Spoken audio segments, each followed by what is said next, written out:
que la lecture de la Torah va s'achever et que Moïse va quitter les enfants d'Israël.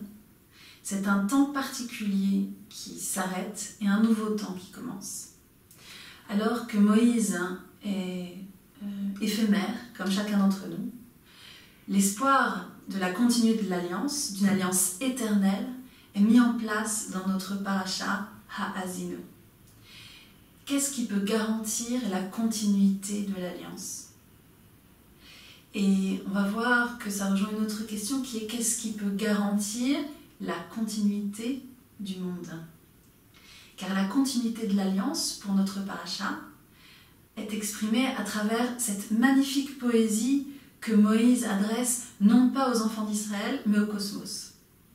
Ha'azinu hashamayim vadabera, vatishma haaretz imrepi. Écoutez les cieux et je parlerai. Et que la terre entende les paroles de ma bouche. Dieu s'adresse au ciel et à la terre pour garantir la continuité de l'alliance, comme si l'alliance aussi en retour était une condition de l'existence des cieux et de la terre.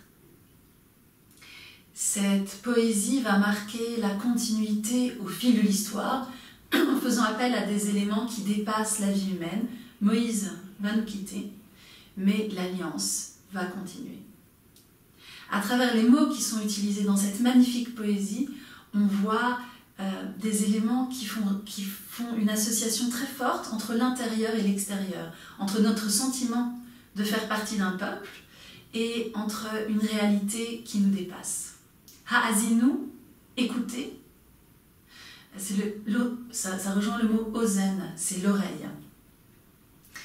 L'oreille, c'est quelque chose, c'est un organe qui nous appartient et qui nous permet d'entendre et d'être en connexion avec le monde. Ozen, l'oreille, c'est aussi un endroit où se décide notre équilibre. C'est l'oreille interne qui nous permet justement, intérieurement, de nous positionner et de ressentir la façon dont notre corps existe dans le monde. Et c'est pour ça, également, que le mot izun, en hébreu, qui vient de la même racine, fait référence à l'équilibre. Non seulement l'équilibre physique, mais aussi un équilibre plus général, notre équilibre intérieur. En ce temps qui est proche de Kippour et qui nous mène vers la fête de Sukkot, on veut rappeler également une autre image qui est du même ordre, qui est Moznaïm. Moznaïm, c'est une balance en hébreu, c'est encore la même racine. La balance, c'est ce qui nous permet de sous-peser, c'est ce qui nous permet de comparer, à la fois dans le monde physique et à la fois à l'intérieur.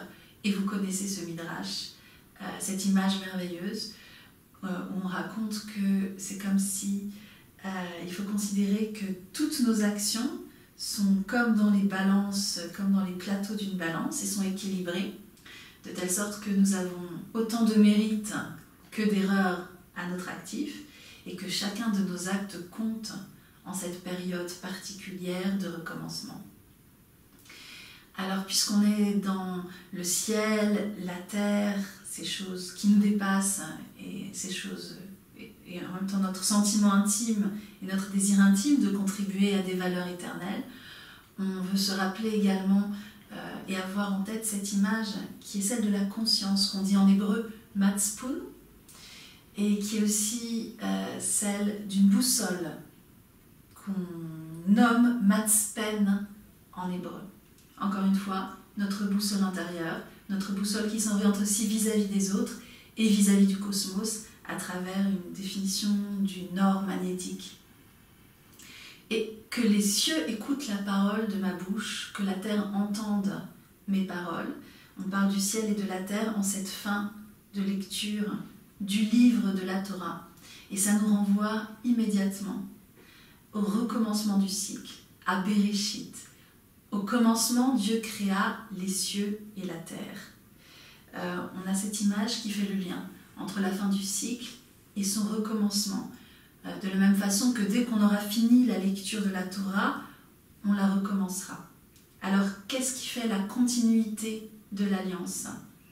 C'est le fait qu'elle s'adresse à un peuple qui s'inscrit dans le temps, à un peuple aussi qui utilise le recommencement des périodes et du cycle naturel de l'année, qui utilise les événements de la nature pour renforcer son chemin spirituel et pour développer une culture. Tous les vendredis soirs, lorsque nous faisons le Kiddush, Yom HaShishi, on prononce, et ce fut le 6e jour, et furent terminés, encore une fois, les cieux et la terre. Le He de Yom HaShishi est interprété comme une question. Est-ce qu'il y aura une continuité? Et en réalité, nos sages enseignent que la continuité du monde, que le fait que le monde continue à exister dépend de notre sagesse en tant qu'humanité, et pour notre part, plus spécifique, de la sagesse juive en tant que peuple juif. Si nous sommes capables, en tant que juifs et en tant qu'êtres humains, de nous relier à notre responsabilité vis-à-vis du monde, que le monde nous rappelle nos responsabilités aussi vis-à-vis de l'homme, alors, nous dit notre tradition, il y aura cette continuité de l'existence du monde, cette continuité d'une conscience spécifique à l'humanité.